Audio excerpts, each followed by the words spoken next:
Alright, so this is a very quick follow-up to the last video I did. And, oh, I got some good news. See, the 2GS is plugged in, sitting here.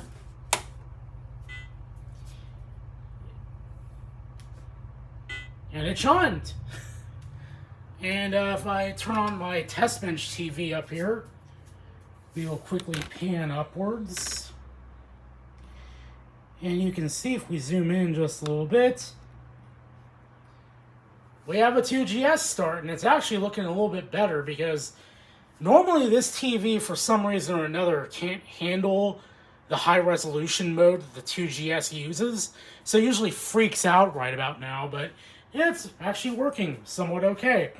So what happened here with the 2GS? Well, let me turn it off real quick and we'll get right down to it. So what actually happened here was the recap was successful. However, I have here my iPad, and right here was the main problem. Actually, two things here were the problem. R14, this resistor, which was a 22 ohm 2 watt resistor, and this 2K resistor over here, or 2.2K I believe, R16, both of those had gone bad.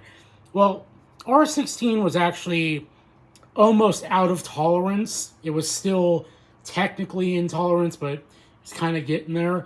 But R14 looked like it had been cooked. And I pulled it out, I put it on the multimeter, and it came up as a 220 or something around there, like 190 ohm resistor, which obviously was very out of tolerance. So I went on Amazon because I didn't want to get absolutely reamed over by shipping from like Mauser or DigiKey, and because I figured just in case I need to replace more than one kind of resistor in here, I got a kit because same brand I was going to get, and I was kind of between either getting 30 of like one resistor that I was probably never going to use again, or I could get an assortment, like 5 each of a whole bunch of different kinds, so all my bases are covered. So I threw those resistors in, put it over here, started it up again, and it didn't want to do the thing. And I figured out it's because I'm running on about 3 hours of sleep today because I had to deal with some stuff this morning, and I'm not a morning person.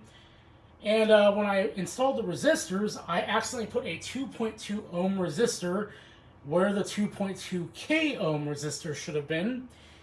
And yeah, dumb mistake on my part, but quickly swapped in the right resistor once it was pointed out to me by Gut Bomb and Tech Knight what I had done wrong, and yeah, now we're up and running.